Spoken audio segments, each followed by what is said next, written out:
Welcome to Rice civil services. हम economic survey का chapter 3 पढ़ रहे थे, जिसमें हमने अभी तक पढ़ा कि ग्रामीण क्षेत्र कहते किसे हैं और ग्रामीण विकास में किस किस तरीके का डेवलपमेंट करना चाहिए।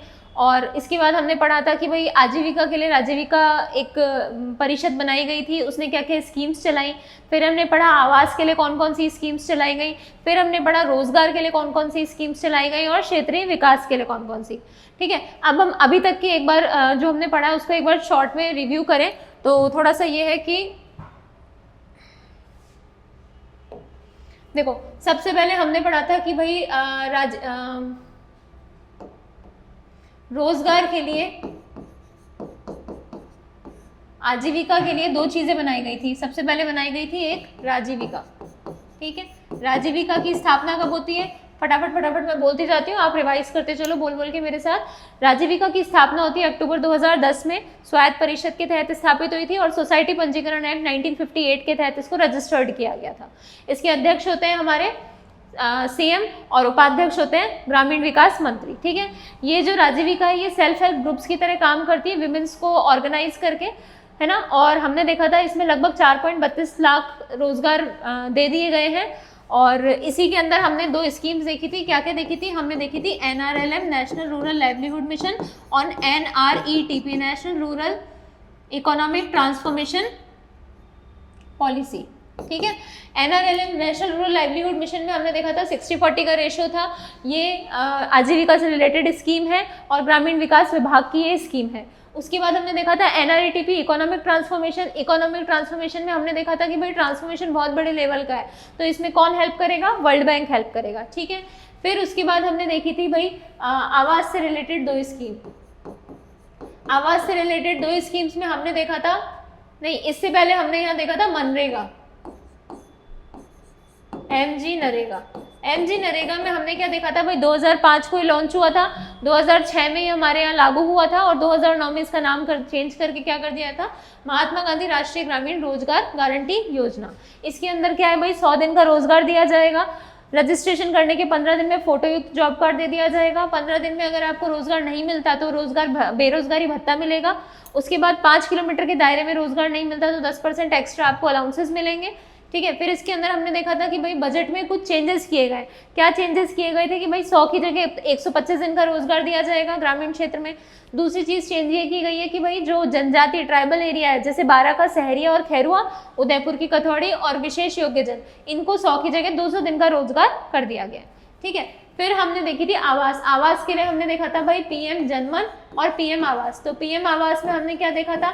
PM आवास में हमने देखा था कि 20 नवंबर 2016 की स्कीम है। इसके अंदर रहने के लिए, घर बनाने के लिए 1,20,000, शौचालय के लिए 12,000 और साथ में 90 दिन का मनरेगा के तहत रोजगार मिलेगा। सिमिलरली PM जनमन में था बस 1,20,000 की जगह 2 लाख था, और ये था किसके लिए? ये था 75 ट्राइबल ग्रुप्स के लिए जो हमारे राजस्थान में PVTG ग्रुप्स रहते हैं। तो 12 जिले की शहरी और 8 पंचायतों में जिनके पास आवास नहीं है। ठीक है, उसके बाद हमने देखा था कि अवसंरचना से रिलेटेड, तो अवसंरचना से रिलेटेड दो स्कीम हमने पढ़ी थी। कौन कौन सी? MP लेड और MLA लेड। MP लेड में ये था कि 5 करोड़ रुपए दिए जाएंगे और MLA लेड में भी 5 करोड़ रुपए दिए जा रहे हैं। MP कौन होता है? लोकसभा, राज्यसभा और मनोनीत। तो लोकसभा वाला कहाँ खर्च करेगा? अपने निर्वाचित क्षेत्र में। राज्यसभा वाला कहीं पे भी कर सकता है स्टेट में, और मनोनीत पूरे देश में कहीं पे भी कर सकता है। साथ में एक एक्स्ट्रा चीज थी कि भाई 1 करोड़ रुपए एक्स्ट्रा मिलेंगे गंभीर प्राकृतिक आपदा के केस में। इसमें से MP वाले में इसमें से 20% वो 15% पैसा तो SC कैटेगरी पे खर्च किया जाएगा और 7.5% पैसा ST कैटेगरी के इंफ्रास्ट्रक्चर डेवलपमेंट के लिए। ठीक है, MLA लेड में हमने देखा वही 5 करोड़ रुपए दिए जाएंगे, लेकिन ये जो पैसा है इसमें से 20% तो आप SC ST पे खर्च करोगे, 20% पैसा आप सार्वजनिक उपयोग पर खर्च करोगे। ठीक है, इसके बाद हमने क्षेत्रीय रीजनल डेवलपमेंट से रिलेटेड दो स्कीम देखी थी। एक तो मेवात क्षेत्रीय कार्यक्रम और उसके बाद हमने देखा था बॉर्डर एरिया प्रोग्राम यानी सीमा क्षेत्र विकास कार्यक्रम।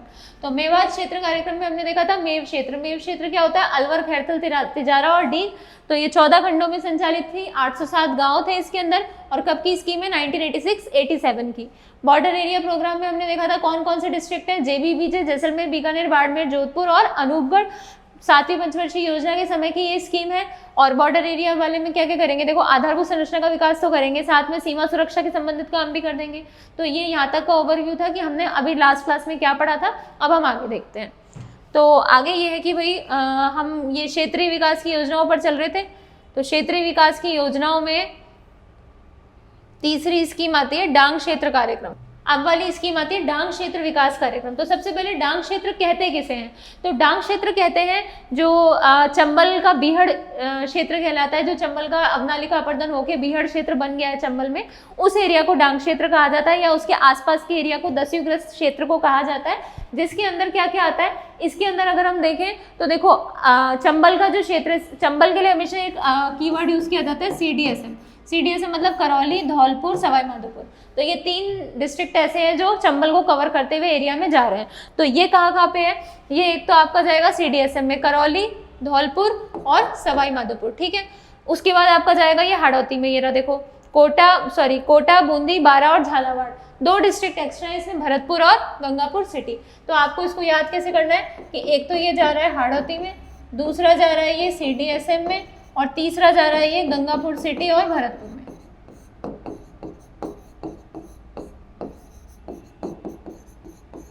ठीक है, तो 4 आपको कीवर्ड बनाने हैं। और वैसे टोटल कितने जिले हैं इसके, 9 जिले हैं, ठीक है। ये काम कहाँ पे करते हैं, ये देखो ये क्या करते हैं, पिछड़े क्षेत्रों में विकास को गति प्रदान करने के लिए और आधारभूत सुविधाओं का विकास करने के लिए। इसका प्रारंभ 2005-06 में राज्य सरकार के द्वारा किया गया था, ठीक है। इसके बाद इसमें शामिल गाँवों की संख्या 21,921 है, ठीक है। ये 2192 होगा। इसके बाद तो इसको आपको शॉर्ट में कैसे याद रखना है, इसको आपको याद ऐसे रखना है कि हम पढ़ रहे हैं डांग क्षेत्र कार्यक्रम, ठीक है। डांग क्षेत्र कार्यक्रम चलाया कब गया था, 2005 और 6 में। कितने डिस्ट्रिक्ट है, 9 डिस्ट्रिक्ट है, ठीक है। ऐसे आपको इसको याद रखना है, इससे ज़्यादा इसमें कुछ खास है नहीं, बस ये आपको याद होना चाहिए डांग क्षेत्र कहते किसको है, ठीक है। दूसरा ये इसमें कौन कौन से डिस्ट्रिक्ट आती है, ठीक है। इसके बाद हम पढ़ते हैं भाई मगरा क्षेत्र विकास कार्यक्रम। तो मगरा क्षेत्र विकास कार्यक्रम, मगरा किसे कहते हैं, मगरा कहते हैं साउथ मिडिल एरिया को मगरा कहते हैं, यानी कि ब्यावर, पाली और ये राजसमंद, चित्तौड़गढ़ इस साइड का एरिया, ठीक है। तो इसके अंदर देखो क्या क्या आता है, दक्षिणी मध्य भाग आता है, जिसके अंदर आता है ब्यावर, पाली, भीलवाड़ा, चित्तौड़गढ़ और राजसमंद। तो इसको आप है ना थोड़ा सा ऐसे याद करना कि ये तो हो गया बीच में आपका ब्यावर और पाली, ठीक है। उसके बाद आपका ये हो गया आपका राजसमंद, फिर इधर से चित्तौड़गढ़ और ये भीलवाड़ा, ठीक है। तो आपको ऐसे याद करना कि भाई बीच में कौन कौन से हैं, दो तो हो गए ब्यावर और पाली, फिर एक यहाँ पे राजसमंद हो गया, चित्तौड़गढ़ और भीलवाड़ा, ठीक है। और स्थिति क्या है कि जनजातीय क्षेत्र, अभी पता है यहाँ पे ये विकास डेवलपमेंट करते क्यों है, क्योंकि ये जो साउथ मिडिल एरिया है यहाँ पे क्या है, एक तो पशुधन की भी कमी है, पानी की भी कमी है, तो लोग क्या माइग्रेट करते हैं जल्दी जल्दी। तो इस माइग्रेशन को रोकने के लिए आपको डेवलपमेंट करना पड़ेगा। और माइग्रेशन को रोकने के लिए आप डेवलपमेंट क्या करोगे, जब मैं बोल रही हूँ पशुधन और पानी की कमी है, तो सिंचाई की सुविधाएं उपलब्ध कराना, एग्रीकल्चर को अच्छा करना, स्कूल्स वगैरह करना, सड़कें बनाना, विद्युतीकरण करना, इस तरीके की चीज़ें करनी पड़ेगी, है ना। तो ये देखो कारण क्या है, निवासियों में भारी मौसमी पलायन होता है। विकास के स्रोत इसमें 3 है, भूमि, पानी और पशुधन की कमी है, ठीक है। इस वजह से आर्थिक और सामाजिक स्तर में सुधार करने के लिए कार्यक्रम चलाया गया 2005-06 में। क्या क्या गतिविधि करेंगे, जलग्रहण विकास, लघु सिंचाई, पशुपालन, पेयजल, विद्युतीकरण, शिक्षा, स्वास्थ्य और सड़क, ठीक है। तो आपको इसको याद कैसे करना है, इसको याद ऐसे कर लेना, आप इसको याद ऐसे कर लेना, हम पढ़ रहे हैं मगरा क्षेत्र, ठीक है। तो मगरा क्षेत्र सबसे पहले तो कहते किसे हैं, तो मगरा क्षेत्र किसे कहते हैं, मगरा क्षेत्र कहते हैं किसको, साउथ मिडिल को, यानी कि दक्षिण मध्य भाग को, है ना, दक्षिण मध्य भाग को। इसके अंदर आता क्या क्या है, पाली, ब्यावर, राजसमंद, चित्तौड़गढ़ और भीलवाड़ा, यानी कि 5 जिले हैं इसके अंदर, ठीक है।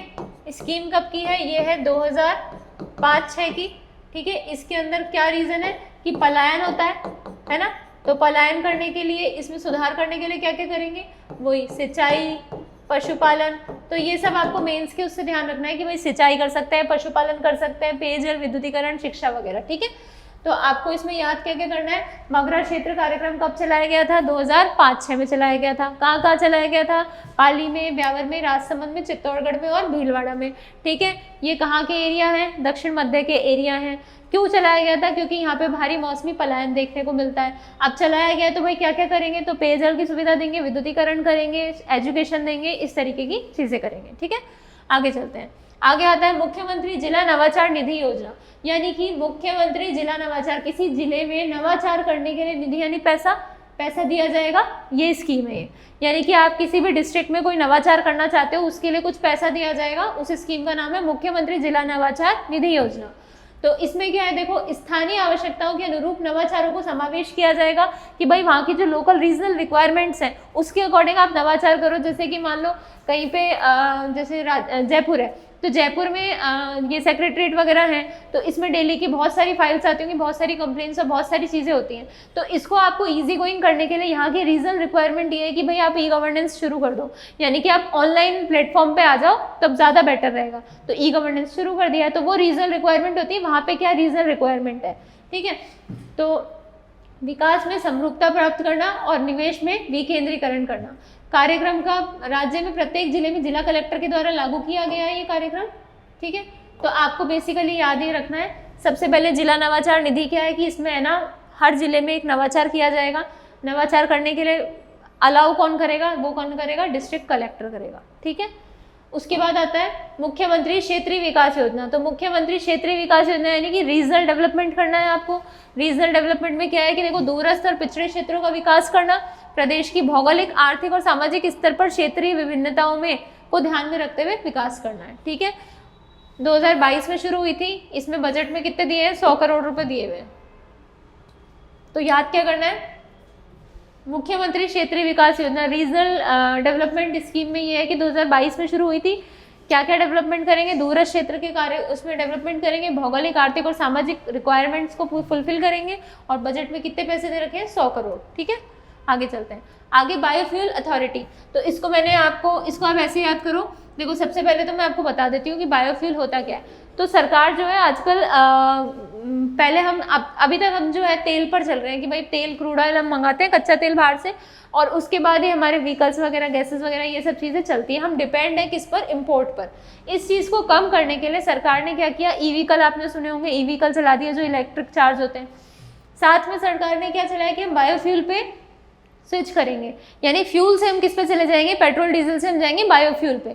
अब बायोफ्यूल क्या है, बनता भी इजीली है, क्योंकि बायोफ्यूल जो है ये हमारा खुद का वो है ना, जैसे कि आपने सुना होगा गोबर से गैस बनाई जाती है, तो खुद से कोई चीज़ को बनाना थोड़ा इजी रहता है कंपैरेटिवली बाहर से इंपोर्ट करने के।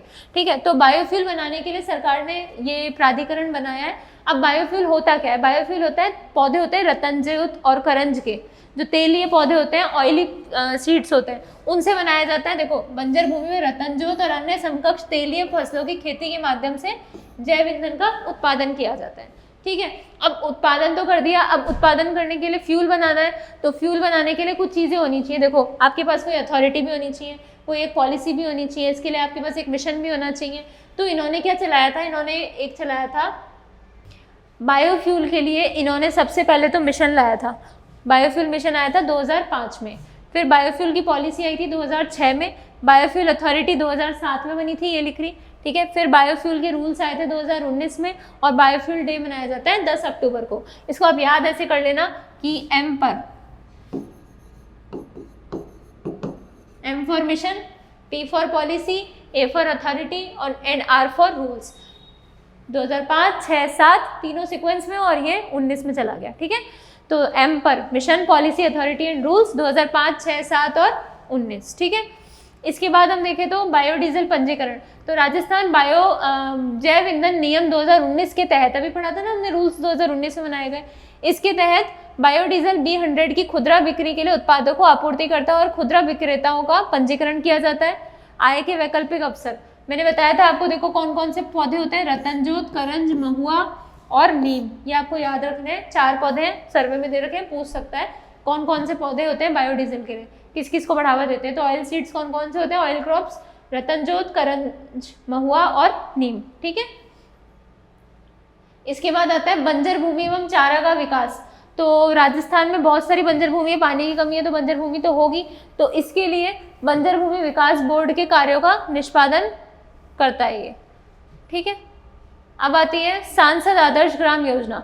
तो सांसद आदर्श ग्राम योजना है कि भाई सांसद होते हैं, उनको ये टारगेट दिया गया है कि आप या तो कोई भी एक गांव चूज कर लो और उसको आप एक आइडियल कैरेक्टर में चेंज कर दो। आइडियल इन द सेंस कि भाई वहाँ पे सड़कें टूटी हुई नहीं हो, वहाँ पे स्कूल्स अच्छे हों, वहाँ पे एग्रीकल्चर में कोई दिक्कत नहीं हो, वहाँ पे सड़कें हों, ट्रांसपोर्टेशन हो, वही वापस हीट पे आ जाओ, हेल्थ, एजुकेशन, ट्रांसपोर्टेशन और एग्रीकल्चर, ठीक है। तो वही सब चीज़ें हैं कि भाई सांसद को बोला है कि तुम एक गांव को आदर्श बना लो। अब आदर्श इसी क्राइटेरिया से आपको बनाना है, ठीक है। तो चयनित ग्राम पंचायत के समग्र विकास में तेजी लाना और निवासियों के जीवन स्तर में सुधार लाने के लिए है ये। सांसदों के द्वारा चयन किया जाता है। इस योजना में गाँव को आदर्श बनाने की दिशा में कार्य करती है ये, ठीक है। तो अब आपको इसको याद कैसे करना है? इसको याद ऐसे करना है कि सांसद आदर्श ग्राम योजना में ये है, यानी कि इसमें क्या करना है, एक गांव को चूज करना है और उसको किस में चेंज करना है, आइडियल में। आइडियल में कैसे चेंज होता है कि भाई जीवन की गुणवत्ता अच्छी हो, कार्य दशाएं अच्छी हो, है ना। तो आपको क्या करना है, देखो जीवन ये लिख रहा है, देखो समग्र विकास में तेजी लाना, तो दो चीजें हो जाएंगी, समग्र विकास और जीवन की गुणवत्ता, ठीक है। इसमें कंडीशन एक ये है कि भाई जो गांव है ना वो खुद का या फिर पति पत्नी का नहीं होना चाहिए, यानी कि जैसे कोई सांसद है कि वो खुद के गांव को आइडियल बना दे, नहीं, या उसके पति के गांव को बना दे, नहीं, या उसकी पत्नी के गांव को बना दे, तो ये नहीं होना चाहिए, ठीक है। स्वयं का और पति पत्नी का गांव नहीं होना चाहिए। इसके बाद हम थोड़ा सा पंचायती राज देख लेते हैं। देखो पंचायती राज क्या होता है, तो पंचायती राज में ये है कि आपको पता है कि भाई हमारे सबसे पहले तो ड्यूअल सिस्टम है, यानी कि सबसे ऊपर चलता है सेंटर, उसके नीचे आता है स्टेट, और स्टेट के नीचे लोकल बॉडीज आती हैं। लोकल बॉडीज के अंदर अर्बन लोकल बॉडीज आती हैं और ये पंचायत बॉडीज आती हैं, ठीक है। तो पंचायत वाला जो सिस्टम है ये हमेशा से 3 टायर सिस्टम रहा है। अब 3 टायर सिस्टम में ये है कि जिला परिषद होती है, पंचायत समिति होती है और ग्राम पंचायत होती है। 3 लेवल पे रहता है ये। ऐसे ही अर्बन लोकल बॉडीज रहती है, नगर निगम, नगर पालिका और नगर परिषद, ठीक है। तो अब हम बात कर रहे हैं पंचायती राज की। तो सबसे पहले पंचायती राज आपने पॉलिटी में देखा होगा, 73rd कॉन्स्टिट्यूशन अमेंडमेंट से पंचायती राज और 74th कॉन्स्टिट्यूशन अमेंडमेंट से नगरीय निकायों की स्थापना आ गई थी, ठीक है। अब इसमें यह है कि देखो सबसे पहले तो पंचायती राज की त्रिस्तरीय व्यवस्था को लागू राजस्थान में सबसे पहले किया गया था। राजस्थान एक ऐसा स्टेट है जिसने इंडिया में सबसे पहले पंचायती राज के 3 टायर सिस्टम को अप्लाई किया था। 2 अक्टूबर 1959 को पंडित जवाहरलाल नेहरू के द्वारा नागौर से इसकी शुरुआत हुई थी। कहाँ से शुरुआत हुई थी? नागौर से। नागौर का बगदरी गांव है, वहाँ से पंचायती राज व्यवस्था की शुरुआत की गई थी। 24 अप्रैल 1993 को पंचायती राज संस्थाओं को कॉन्स्टिट्यूशन में शामिल कर लिया गया था। मैंने भी बताया आपको कि 73rd कॉन्स्टिट्यूशन अमेंडमेंट से तो इसको शामिल किया गया था और 73rd 4 कॉन्स्टिट्यूशन अमेंडमेंट से अर्बन लोकल बॉडीज को शामिल कर लिया गया था, ठीक है। इसीलिए 24 अप्रैल को क्या मनाते हैं? पंचायती राज दिवस मनाया जाता है। इसके बाद देखो ग्राम पंचायत 3 टायर सिस्टम होता है। सबसे छोटा होता है ग्राम पंचायत, प्रथम स्तर की निर्वाचित इकाई है जो स्थानीय सरकार का मूल रूप है। दूसरी होती है पंचायत समिति, ये ग्राम पंचायत और जिला परिषद के बीच की इकाई है। तीसरी होती है जिला परिषद। तो अभी वर्तमान में जिला परिषद तो है 33, ये है 365 और ये है 11,208, ठीक है। यानी 3 टायर सिस्टम में सबसे पहला आता है जिला परिषद, सबसे सुप्रीम यानी सबसे बड़ा जो है। इसके नीचे आता है ये पहले पंचायत समिति,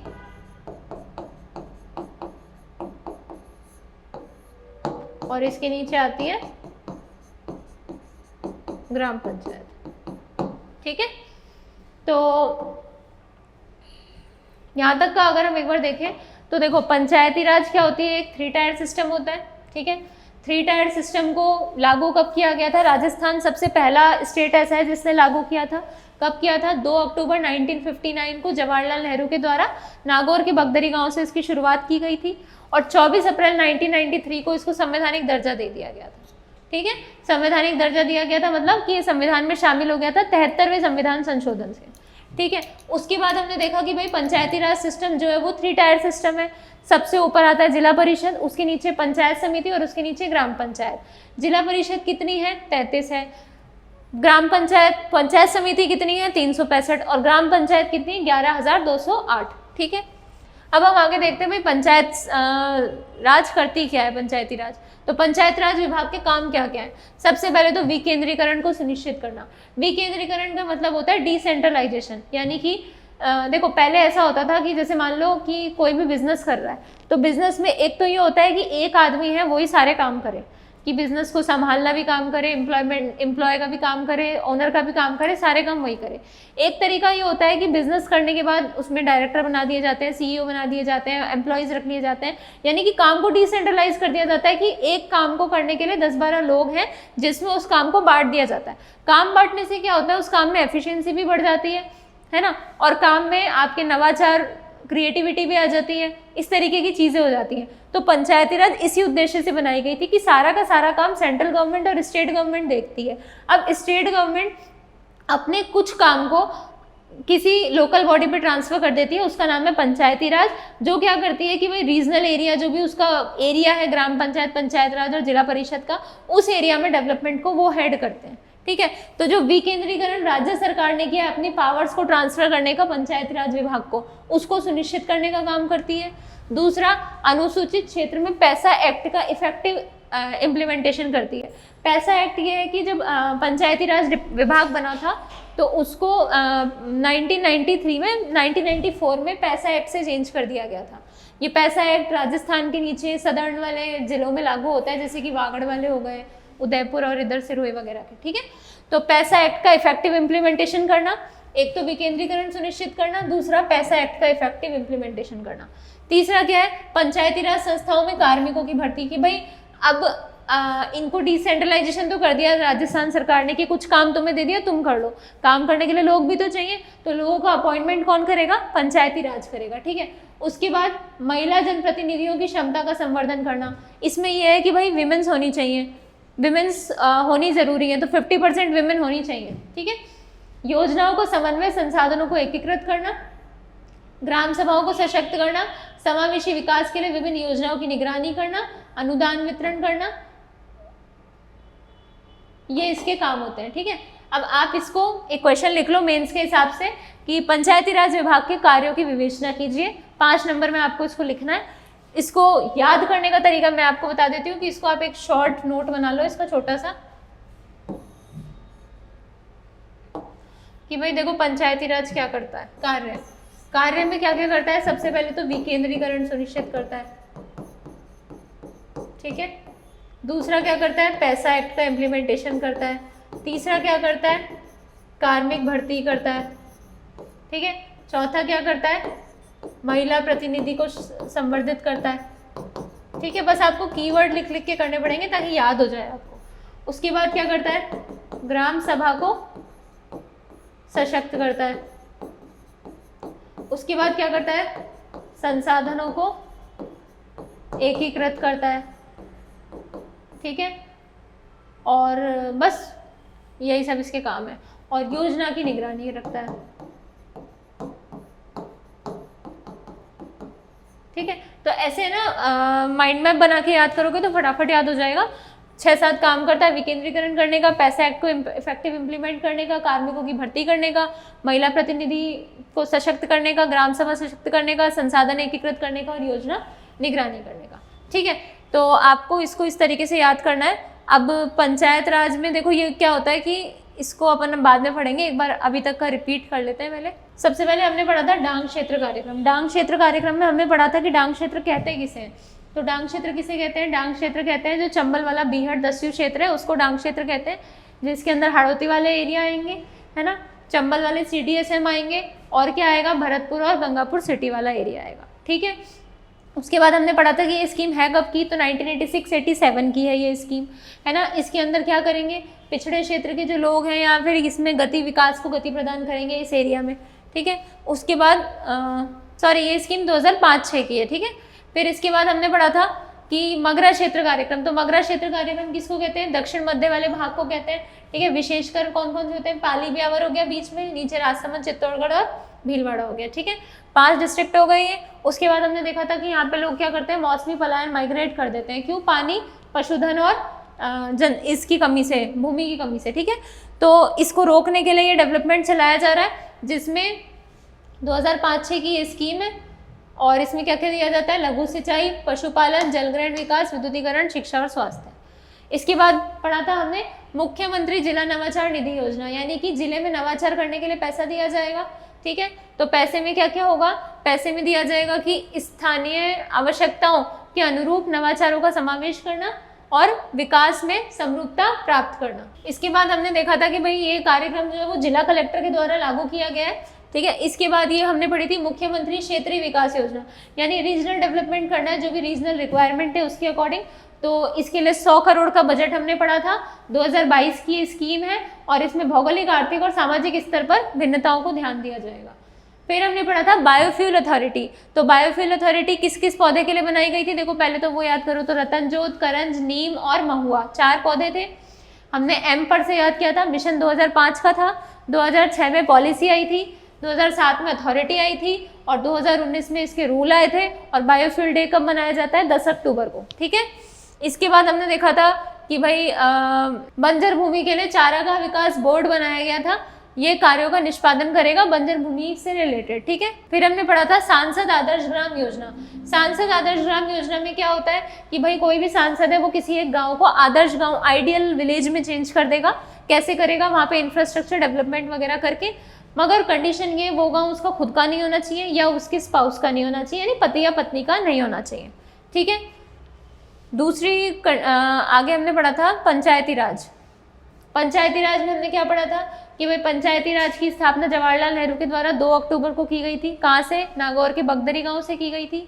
पंचायती राज जो है वो 24 अप्रैल 1993 को इसको संवैधानिक दर्जा मिला था 73वें संविधान संशोधन से, ठीक है। त्रिस्तरीय व्यवस्था को, पंचायत की जो त्रिस्तरीय व्यवस्था यानी जिला परिषद, पंचायत समिति और ग्राम पंचायत, इसको लागू करने वाला राजस्थान पहला स्टेट है, ठीक है। इसमें यह था कि भाई जो 3 टायर है इसके, 3 टायर में यह है कि ग्राम पंचायत, पंचायत समिति, ग्राम पंचायत, पंचायत समिति और जिला परिषद। तो टोटल ग्राम पंचायत की सबसे पहले तो सबसे बड़ी यूनिट जिला परिषद कितनी है? टोटल 33।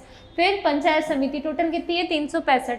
फिर ग्राम पंचायत टोटल कितनी है? 11,208, ठीक है। ये 3 टायर सिस्टम है। इसके बाद हमने देखा था कि भाई पंचायत समिति क्या क्या काम करती है। तो सबसे पहला काम तो ये करती है कि पंचायत समिति जो है वो पैसा एक्ट का इफेक्टिव इम्प्लीमेंटेशन करती है। दूसरा काम ये करती है कि जो डिसेंट्रलाइजेशन हुआ है, यानी कि जो राजस्थान सरकार ने उसको पावर्स दिए कि तुम इस काम को करो, उस काम को इफेक्टिव इम्प्लीमेंट करना, यानी कि विकेंद्रीकरण को सुनिश्चित करना। तीसरा काम क्या करती है कि भाई महिला प्रतिनिधियों की संख्या को सुनिश्चित करना और उनको संवर्धित करना, क्योंकि ये रूल्स है कि विमेंस का पार्टिसिपेशन कुछ रेशो में फिक्स किया गया है, इतना होना चाहिए, ठीक है। चौथा काम क्या करती है कि भाई पंचायती राज को काम करने के लिए कार्मिक भी चाहिए, तो कार्मिकों को एम्प्लॉयड करना, ठीक है। पांचवा काम क्या करती है? ग्राम सभा को सशक्त करने का काम करती है। छठा काम करने के लिए रिसोर्सेज चाहिए, तो उनको एकीकृत करना यानी इकट्ठा करना। सातवां काम, जो भी आपने योजना बनाई है उस पर निगरानी रखना कि भाई सही समय से हो पा रही है क्या, सही तरीके से चल पा रही है क्या, ये सब चीज़ें देखने का काम कौन करती है? ग्राम पंचायत करती है, ठीक है। सॉरी, ग्राम पंचायत नहीं, पंचायती राज करती है। अब देखो 15वां वित्त आयोग क्या कहता है। 15वां वित्त आयोग 2021-22 से 25-26 में काम कर रहा है, ठीक है। पंचायती राज संस्था में राशि का वितरण इन्होंने बोला है 5:20:75 में होना चाहिए, यानी कि 5 तो जिला परिषद, जो भी टोटल पैसा है उसका 5% जिला परिषद के पास, 20% पंचायत समिति के पास और 75% ग्राम पंचायत के पास, ठीक है। छठा वित्त आयोग, राजस्थान का छठा वित्त आयोग चल रहा है, वो 2021 से 2025 तक है। इसने बोला है कि राज्य अपने टोटल टैक्स का, प्योर टैक्स का या नेट टैक्स का 6.75% किसको दे देगी? स्टेट को दे देगी, ठीक है। तो इसको थोड़ा सा ऐसे देख सकते हो आप कि ये है सेंटर, इसके नीचे आता है स्टेट। सेंटर को सिफारिश कितनी है 15वें वित्त आयोग से? 41 + 1%, ठीक है, 41+1% यानी कि पहले 41% था, लेकिन फिर ये बोल दिया गया कि भाई जम्मू कश्मीर जब उसमें आ गया कि आपको कितना पैसा देना है, 1% और एक्स्ट्रा देना है। ठीक है, उसके बाद स्टेट बोलती है लोकल बॉडीज को। अभी हमने पढ़ा था कि नेट का कितना देंगे, 6.75%। लोकल बॉडी में दो होती हैं, एक तो होती है पंचायत, एक होती है नगरीय निकाय। इसमें पैसे की रिकमेंडेशन ये है कि भाई 75.10% तो पैसा इसके पास और 24.90% पैसा इसके पास। और इसमें भी अभी हमने देखा था, क्या देखा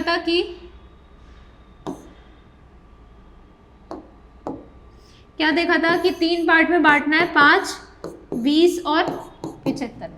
तो इसी तरीके से आपको याद रखना है कि पंचायती राज में सबसे पहले तो सेंटर ऊपर है, सेंटर के पास कितनी रिकमेंडेशन है, स्टेट को कितना पैसा देना है। 15वें फाइनेंस कमीशन ने बोला 41% + 1। ठीक है, स्टेट ने लोकल बॉडीज के लिए कितना डिसाइड किया है, उसका 6.75%। ठीक है, फिर लोकल बॉडी दो तरीके की है, पंचायती राज और नगरीय निकाय। इसमें तो 75.10% और इसमें 24.90%। इसको तीन पार्ट में बांट दिया, 5, 20 और 75 में। ठीक है, तो यहाँ तक हमने पंचायती राज के बारे में पढ़ लिया। और कुछ सबसे पहले हमने आजीविका की स्कीम्स पढ़ ली थी, फिर आवास की स्कीम पढ़ ली थी, फिर अवसंरचना से जुड़ी हुई स्कीम पढ़ ली थी, फिर हमने क्षेत्रीय विकास के लिए मगरा, डांग, बॉर्डर एरिया ये पढ़े थे, फिर हमने पंचायती राज के बारे में थोड़ा बहुत इंट्रो देख लिया है। आगे का हम अगली क्लास में पढ़ेंगे। Thank you.